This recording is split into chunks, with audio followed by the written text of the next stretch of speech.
नमस्कार, आदाब। आपके साथ मैं हूँ जास्मिन शर्मा। और जम्मू कश्मीर के मौसम में, जम्मू कश्मीर की वादियों में इस वक्त जितनी ठिठुरन बढ़ती जा रही है, राजनीतिक पारा उतना ही ज़्यादा गर्म है।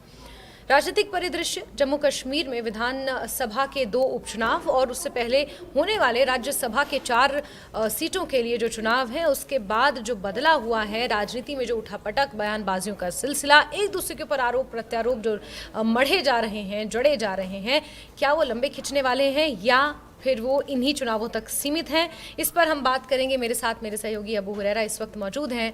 बहुत शुक्रिया। अब वो कहाँ देख रहे हैं आप ये इस तरह की राजनीति? ऐसा लग रहा है कि चाहे हम सज्जाद लोन के बयान को सुन लें, उमर अब्दुल्ला को सुन लें, आगा रुहुल्ला को सुन लें, बीजेपी के सत शर्मा को सुन लें, सुनील शर्मा को सुन लें, ऐसा लग रहा है कि कुछ ऐसे बहुत टाइम से दबा हुआ था और अब बस चुनावों का मौका आया, बस फूटे जा रहा है बाहर। नहीं, बिल्कुल जैस्मिन, जो बात आपने कही वहीं से शुरू करना चाहूँगा कि जम्मू कश्मीर में ताज़ा बर्फबारी भी हो रही है, लेकिन सियासी पारा इन दिनों चढ़ा हुआ है। सियासत में मतलब जो गर्मी देखने को मिल रही है, ये सवाल आपका बहुत वाजिब है कि ये गर्माहट कहाँ तक मतलब जाएगी, क्योंकि आप देखिए कि उमर अब्दुल्ला सरकार को 1 साल मुकम्मल हो रहा है। अब उमर अब्दुल्ला सरकार के इस 1 साल में क्या कुछ किया है, इस पर सिर्फ बीजेपी ही, जो सबसे बड़ी अपोजिशन पार्टी है, वही सवाल नहीं उठा रही है, बल्कि जम्मू कश्मीर के जो रिवायती पार्टियां, चाहे पीडीपी की बात करें, सज्जाद गनी लोन की पार्टी की बात करें, इवन जो कांग्रेस की, उनकी अपनी अलायंस जो थी, हालांकि उससे भी ठनी हुई है राज्यसभा की सीट को लेके, तो वो भी सवाल कहीं ना कहीं उठा रही है। तो ऐसे में वाकई में उमर अब्दुल्ला चौतरफा घिरे हुए हैं, ये कहा जा सकता है जम्मू कश्मीर की सियासत में। आप देखिए कि उमर अब्दुल्ला ने बहुत से वादे किए थे चुनाव के वक्त, जो उनका मैनिफेस्टो आया था उसमें बहुत से वादे किए गए थे। तो एक तरफ जो बीजेपी कह रही है कि आवाम जम्मू कश्मीर के ठगा हुआ महसूस कर रहे हैं, और दूसरी तरफ बीजेपी ये भी कहती रही है कि 370 को लेकर और स्टेटहुड को लेकर उमर अब्दुल्ला सिर्फ इन मुद्दों को लेकर आवाम के बीच में गए, और जो असल काम करने थे, चाहे बुनियादी मसाइल की बात करें, इंफ्रास्ट्रक्चर की बात करें, हेल्थ की बात करें, उमर अब्दुल्ला ने खासतौर से एनसी ने जो वादे किए थे कि बस का किराया कम किया जाएगा, बिजली और पानी का जो फीस है वो उसे एक तरह से कम किया जाएगा, तो इस तरह के जो आवाम से जुड़े हुए जो मुद्दे हैं वो भी उमर अब्दुल्ला ने एक तरह से, उनकी सरकार ने पूरे नहीं किए। इसी वजह से वो इस वक्त घिरते हुए नजर आ रहे हैं। अबू, और इसके पीछे रीज़न ये भी है क्योंकि 10 सालों से वहाँ विधानसभा चुनाव नहीं हुए थे। पीपल वर वेरी डिप्राइव्ड कि उनका रिप्रेजेंटेशन उन्हें मिले, उनके एमएलए उनको मिले। लेकिन जब एमएलए मिले और एक बड़े मार्जिन के साथ, एक मेजॉरिटी के साथ जब उमर सरकार सत्ता में आई, तो लोगों की उम्मीदें यही थी कि ये तो हमारी अपनी रिवायती पार्टी है, ये तो हमारी अपनी पार्टी है। मतलब लोगों का जुड़ाव नेशनल कॉन्फ्रेंस के साथ वहाँ पर बहुत है, इसमें कोई दो राय नहीं है। लेकिन फिर वही वादों पर खरी नहीं उतर पाई, तो ये कहीं ना कहीं नाराज़गी एक तरह से जनता में है। जो आप कह रहे हैं कि जो उनसे जुड़े हुए मसले मसाइल थे, छोटे छोटे, पानी, बिजली, पाइपलाइन की समस्या, स्ट्रीट लाइट्स की समस्या, ये बेसिकली एड्रेस नहीं हो पा रहे हैं। और ठीक है, स्टेटहुड का एक सेंटिमेंट है, लेकिन वो असल मुद्दा नहीं हो सकता। वो एक सेंटिमेंट है, उसके लिए आप लड़ाई लड़ रहे हैं, एक बड़ी लड़ाई आपको उसके लिए लड़नी है, लेकिन उसके बदले में आप ये छोटे छोटे मुद्दे इग्नोर नहीं कर सकते, जो सीधे जनता से जुड़े हैं, जिन्होंने आपको वोट दिया और सत्ता में काबिज कराया। लेकिन इस बीच राज्यसभा चुनावों के दौरान जब घोषणा हुई थी, उसके बाद जब ये नॉमिनेशन का पूरा हमने ड्रामा देखा, नॉमिनेशन के दौरान चौथी सीट पे इसको नेशनल कॉन्फ्रेंस को अपना चौथा उम्मीदवार अपना उतारना पड़ा, और ऐसे में वो भी जबरन उतारना पड़ा क्योंकि कांग्रेस ने मना कर दिया कि हम नहीं उतारेंगे, सीट असुरक्षित है। उसके अलावा एक और पिक्चर जो मुझे ऐसा लगता है कि इम्पॉर्टेंट है, बीजेपी का श्रीनगर में शक्ति प्रदर्शन जिस तरह से उन्होंने किया, वो एक मैसेज ना ही सिर्फ राज्यसभा के चुनावों के लिए बल्कि बडगाम सीट के लिए भी एक तरह से मैं समझती हूँ कि बीजेपी की तरफ से एक मैसेज था। बिल्कुल। देखिए जैसे इस वक्त जो मौजूदा वक्त की अगर हम बात करें, तो जो जम्मू कश्मीर की सियासत है या उमर अब्दुल्ला और एनसी कांग्रेस के सामने जो चैलेंजेस हैं, वो उन्हें हम 4 हिस्सों में बांट सकते हैं। अब फौरी तौर पर आप देखिए राज्यसभा के चुनाव हैं, एक बड़ा फैक्टर। दूसरा, असेंबली सेशन शुरू होने जा रहा है, उसमें सरकार के सामने 1 साल पूरा हो रहा है, तो उसमें सरकार के सामने बहुत से मुद्दे रहेंगे और अपोजिशन जो मसाइल हैं उनको लेकर उठाएगी और सरकार के जो वादे हैं उस पर बात करेगी। तीसरा, फिर आप देखिए बाईपोल होने जा रहे हैं 2 सीटों पर, वहाँ पर भी उमर अब्दुल्ला सरकार का इम्तिहान होगा।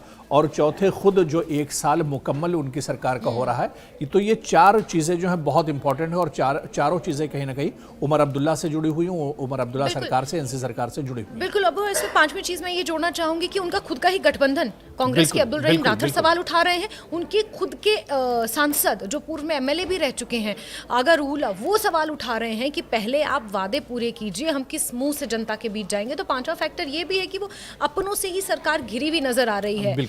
ऐसे में हॉर्स ट्रेडिंग का भी जिक्र हो रहा है। राज्यसभा चुनावों में उमर अब्दुल्ला ये ख़ास कह चुके हैं साफ तौर पर कि बिना हॉर्स ट्रेडिंग के ख़रीद फरोख्त के तो बीजेपी जो दावा कर रही है, जो जितेंद्र सिंह ने दावा किया था कि हम तीनों की तीनों सीटें जीतेंगे, और अगर नंबर गेम के हिसाब से भी देखा जाए तो 1 सीट या मैक्सिमम 2 सीटें अगर कुछ निर्दलियों को, और क्योंकि 16 तारीख को शायद हाईकोर्ट का निर्णय भी आना है नॉमिनेटेड एमएलएज के लिए, तो वो भी अगर आ जाता है तो भी खींचातान करके मैक्सिमम 2 सीटें, लेकिन आप 3 सीटों को लेकर इतने आश्वस्त हैं और उमर अब्दुल्ला ने इसी पर निशाना साधा है। नहीं जैस्मिन, देखिए सज्जाद गनी लोन चुनाव से उन्होंने ऐलान कर दिया कि वो चुनाव में नहीं जाएंगे। किसका फायदा हो रहा है? बीजेपी का। महराज मलिक जेल में है, अभी हाई कोर्ट से फैसला आना है, 18 तारीख को फिर से सुनवाई होनी है। अगर वो वोट नहीं करेंगे किसका फायदा होगा? बीजेपी का होगा। इसी तरह से आप देखिए कि जिस तरह से उमर अब्दुल्ला सरकार के अंदर खुद जो कई एमएलएज हैं उनसे नाराज़ हैं काम कारकर्दगी को लेकर, और काम नहीं हुआ। देखिए ऐसा नहीं कि सरकार काम कितने बड़े दायरे में कर रही है, कहाँ पर कर रही है, किस इश्यूज़ को लेकर। जो आपके साथ आपके साथी एमएलए हैं वो भी चाहते हैं कि उनके हलके में, उनके एरिया में काम होना चाहिए, और ये काम होगा कहाँ? सीएम के ज़रिए से होगा, या गवर्नमेंट अगर चाहेगी फंड्स रिलीज़ करेगी तभी ये काम होगा। और ऐसे में अंदर खाने वो भी एक नाराज़गी होगी। और अगर उमर अब्दुल्ला और एनसी के अंदर नाराज़गी, जिस तरह से आपने खुद अभी कहा कि आगा सैयद रुहुल्लाह एक तरह से नाराज़ हैं, उन्होंने यहाँ तक कह दिया कि हम कौन सा मुँह लेकर जाएंगे लोगों से वोट मांगने के लिए जब 1 साल में कोई काम ही नहीं हुआ। तो ये अगर नाराजगी होगी तो नुकसान सीधा सीधा नेशनल कॉन्फ्रेंस का हो रहा है और फायदा बीजेपी को हो रहा है। इस वजह से बीजेपी कहीं ना कहीं जो दावे कर रही कि वो 3 सीटें जीत कर आ रही, हालांकि 3 सीटें जीतना वाकई बहुत मुश्किल है। आपने जिस तरह से कहा कि 1 सीट तो उनकी पक्की, और हो सकता है कि 2 सीट भी खींचतान की ओर निकाले, लेकिन तीसरी सीट बहुत मुश्किल है। लेकिन चुनाव में अपने सामने वाले पर प्रभाव डालने के लिए, असर डालने के लिए इस तरह की चीजें कही जाती है। साइकोलॉजिकली वो एक होता है, दबाव बनाया जाता है, राजनीति में कहते हैं मनोवैज्ञानिक दबाव। बिल्कुल बिल्कुल। लेकिन अब वो राज्यसभा चुनावों का अगर खास तौर पर जिक्र कर लिया जाए तो राज्यसभा में जो चौथी सीट है, पर्सनली मैं उस सीट का गणित भी नहीं समझ पा रही हूँ कि कैसे पार्टियां उस सीट को जीतेंगी और क्या उतने पर्याप्त वोट पड़ेंगे उस सीट के लिए। इमरान नबी डार को उतार तो दिया नेशनल कॉन्फ्रेंस ने, लेकिन क्योंकि लास्ट मोमेंट पे आपने निर्णय लिया, आपने उतारा मोहम्मद चौधरी रमज़ान को, आपने उतारा शमी ओबरॉय को, आपने उतारा किशलू साहब को जो इतने कदावर नेता है, फिर आपने इमरान नबी डार जो अभी स्थापित कर रहे हैं खुद को, उनको आपने मैदान में उतारा। और ऐसे में उस 4th सीट के लिए आप कैसे लड़ाई लड़ेंगे, और जब आपसे विरोधियों से घिरे हुए हैं इस वक्त। दरअसल देखिए कांग्रेस की जैस्मिन जो नाराजगी थी इसी बात लेके थी कि चौथी सीट जो एक तरह से डमी सीट है, वहां पर हमें दे रहे हैं, जहां पर सिर्फ नाम का हमारा उम्मीदवार एक तरह से होगा और वहां पे जीतना बहुत मुश्किल हो जाएगा। तो इसी वजह से कांग्रेस की असल नाराजगी तो यही है, जो उसने अपना उम्मीदवार नहीं उतारा, और जो अलायंस है उसको लेकर भी अब एक तरह से तनाव बढ़ता जा रहा है। चौथी सीट तो वाकई में बहुत कंफ्यूजन वाली नजर आ रही है कि ये किसके पाले में जाएगी। और हो सकता है जो बात बीजेपी कह रही कि 3 सीटें वो जीत कर आएगी, अगर वो खींचतान के 2 सीटें निकाल लेती है तो तीसरी सीट पर हो सकता है वो कुछ अपना गणित मतलब बिठा ले और कुछ उसका हिसाब किताब उस तरह से रहे। तो इस वजह से वो दावा कर रही कि 3 सीटें हम जीत कर आएंगे। बहुत बड़ा आरोप उमर अब्दुल्ला भी लगा रहे हैं कि मसल पावर, मनी पावर और अपने जो संवैधानिक संस्थाओं की पावर, ये उमर अब्दुल्ला का आरोप है। ये चीजें तो सियासत में देखिए चलती रहती हैं, जिस तरह से हम लोगों ने कहा कि राज्यसभा चुनाव में सब चीज़ें बिल्कुल हिमाचल की मिसाल हमारे सामने है, तो और कर्नाटक की मिसाल हमारे सामने है, तो ये तमाम चीज़ें तो चलती रहती हैं।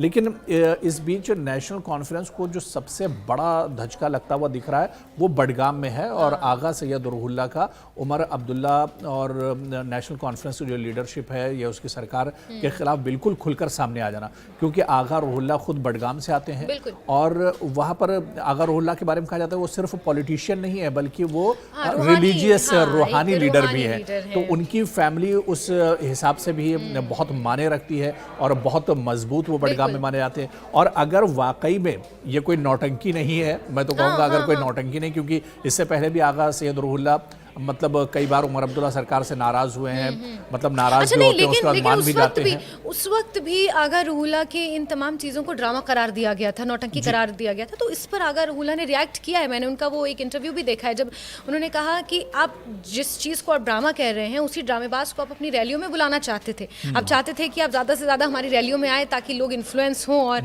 हमें वोट करें, तब आप इसी ड्रामेबाज को आप रैलियों में बुलाते थे। और आज आप मेरे इस स्टैंड को, जो मेरा अपना एक मेरा एक खुद का एक कॉन्शियस है, उसको आप ड्रामा करार दे रहे हैं। ये आगा रूहुल्ला का इतना तो रिएक्शन जैस्मिन रहा है कि पहले भी आप देखिए कि आगा रूहुल्ला आवाम से जुड़े हुए मुद्दे उठाते रहे, चाहे वो रिजर्वेशन की बात हो, चाहे एजुकेशन की बात हो, इस तरह के मुद्दे मतलब वो उठाते रहे। और सिर्फ जम्मू कश्मीर नहीं बल्कि जम्मू कश्मीर से क्योंकि श्रीनगर को रिप्रेजेंट करते हैं, तो ऐसे में पार्लियामेंट में भी वो जम्मू कश्मीर के आवाम के मुद्दों को वो उठाते रहे और मुखर रहे हैं। बडगाम की बात की और आपने कहा कि आगा रूहुल्ला क्योंकि एक रूहानी लीडर है, रिलीजियसली भी उनका बहुत ज़्यादा वर्चस्व है, बहुत ज़्यादा प्रतिष्ठा उनकी है। और ऐसे में मैं ये समझती हूँ कि जो आसपास के जो विधानसभा क्षेत्र हैं, बडगाम के आसपास के या श्रीनगर संसदीय क्षेत्र के आसपास के, जैसे चडूरा या चरारे शरीफ या खान साहिब, ये तमाम इलाके, मैं ये समझती हूँ क्योंकि डीलिमिटेशन तक समीकरण कुछ और थे, डीलिमिटेशन के बाद चीज़ें कुछ और हो गई।